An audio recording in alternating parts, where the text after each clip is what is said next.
Halo kawan-kawan, Bapak Ibu semuanya dimanapun berada. Kali ini itu tayangannya di channel kita Dunia Desa adalah tentang peningkatan kapasitas petinggi, perangkat desa dan BPD tentang petunjuk teknis operasional pengelolaan keuangan desa. Jadi kita yang bergelut di desa, kelembagaan yang ada di desa, pemerintah desa, BPD, termasuk di dalamnya yang sangat penting yaitu PPKD atau perangkat desa. Wajib hukumnya bagi kita memahami alur pengelolaan keuangan sesuai dengan petunjuk operasional.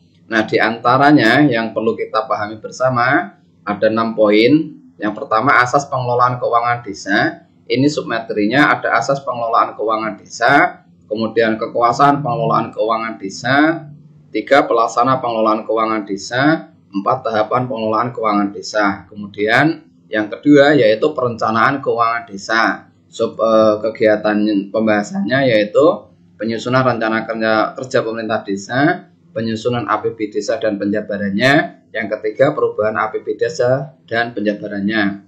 Nah kawan-kawan Bapak Ibu jangan lupa klik tombol subscribe untuk mengikuti tayangan-tayangan berikutnya, dan nanti filenya ini akan saya taruh di deskripsi link downloadnya sehingga kawan-kawan yang membutuhkan ini dapat mendownload materi yang saya sajikan ini. Kemudian yang berikutnya yaitu yang ketiga, pelaksana keuangan desa. Di sini yang akan dibahas adalah tentang pokok bahasan persiapan pelaksanaan kegiatan, kemudian pelaksanaan pengadaan. Tentu pengadaan yang dimaksud di sini adalah pengadaan yang beban anggarannya berasal dari APB desa, baik pengadaan belanja barang, belanja modal atau jasa. Kemudian yang keempat yaitu tentang penatausahaan keuangan desa.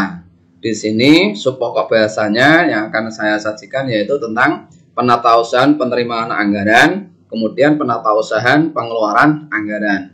Yang keempat, pokok bahasan yaitu pelaporan dan pertanggungjawaban keuangan desa. Yang nomor 1 yang akan saya sajikan yaitu tentang penyusunan laporan pelaksanaan APBDes. 2. Penyusunan laporan realisasi kegiatan. 3. Penyusunan laporan keuangan. 4. Penyusunan laporan realisasi kegiatan. Yang kelima yaitu pengelolaan keuangan desa bidang 5 atau penanggulangan bencana darurat mendesak. Di antaranya subpokok pembahasannya yang akan saya sajikan nanti yaitu perencanaan dalam keadaan luar biasa. Kedua, pelaksanaan kegiatan anggaran. Yang ketiga, penatausahaan. Yang keempat, pelaporan dan pertanggungjawaban. Kita akan memasuki pembahasan yang pertama yaitu asas pengelolaan keuangan desa. Dan materi ini saya susun sesuai dengan Permendagri 20 tahun 2018, Permendesa nomor 21 tahun 2020, kemudian mengacu kepada PTO yang sudah dikeluarkan oleh Kementerian Dalam Negeri bersama dengan BPKP tentang pengelolaan keuangan berbasis Siskudes. Kita masuk pembahasan yang bab pertama yaitu pengelolaan keuangan desa, subpokoknya asas pengelolaan keuangan desa. Ini sesuai dengan yang tertuang di dalam Permendagri 20 tahun 2018 bahwa asas pengelolaan keuangan desa itu harus transparan, partisipatif, dan akuntabel. Transparan merupakan prinsip keterbukaan yang memungkinkan masyarakat untuk mengetahui dan mendapatkan akses informasi mengenai keuangan desa. Informasi-informasi penting yang dibuka untuk diakses oleh masyarakat itu diantaranya 1. Struktur APB desa, 2. Pelaksana kegiatan anggaran dan TPK, tim pelaksana kegiatan.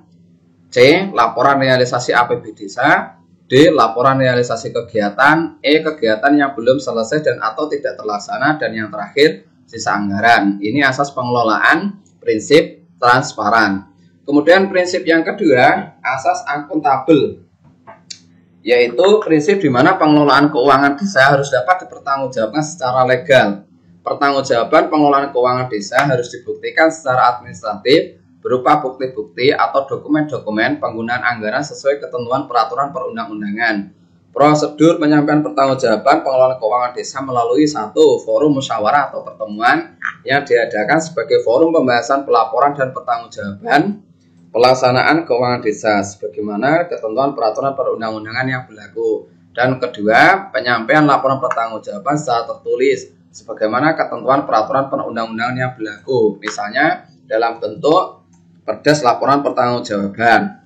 Bisa juga misalnya diinformasikan secara ringkas seperti dengan media infografis, laporan analisis pelaksanaan pertanggungjawaban penggunaan keuangan atau kegiatan. Kemudian asas pengelolaan yang berikutnya yaitu partisipatif, merupakan prinsip yang memberikan akses kepada masyarakat untuk terlibat dalam pengelolaan keuangan desa. Pelibatan masyarakat dalam pengelolaan keuangan desa pada proses perencanaan pembangunan yang menghasilkan dokumen-dokumen rujukan untuk penyusunan perencanaan anggaran yaitu berupa RKP desa, pelaksanaan kegiatan, di mana masyarakat terlibat menjadi tim pelaksana kegiatan atau TPK, dan pemantauan. Berdasarkan prinsip transparan, akuntabel dan partisipatif, pengelolaan keuangan desa harus dilaksanakan secara tertib dan disiplin. Kemudian yang berikutnya yaitu sub pokok pembahasan kekuasaan pengelolaan keuangan desa.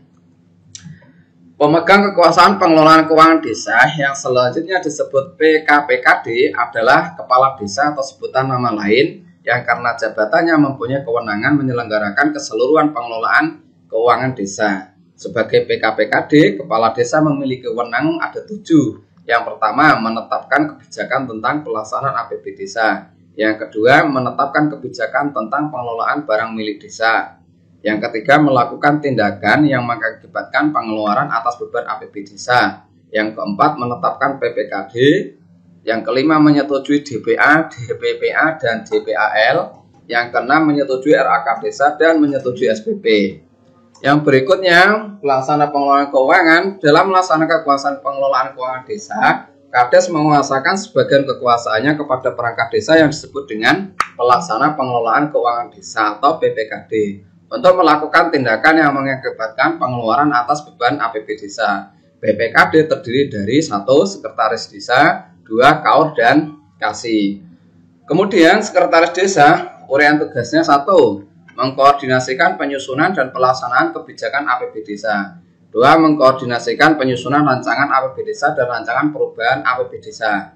3. Mengkoordinasikan penyusunan rancangan peraturan desa tentang APB desa, perubahan APB desa, dan pertanggungjawaban pelaksanaan APB desa. Yang keempat, mengkoordinasikan penyusunan rancangan peraturan kepala desa tentang penjabaran APB desa dan perubahan penjabaran APB desa.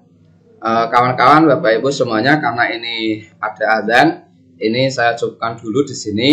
Dan materinya nanti akan saya share di deskripsi lanjutan dari pembahasan ini, tapi tidak semuanya, hanya di batas pokok pembahasan asas pengelolaan keuangan desa, sub pokok pembahasan asas pengelolaan keuangan desa, kekuasaan pengelolaan desa, pelaksana pengelolaan keuangan desa, dan tahapan pengelolaan keuangan desa.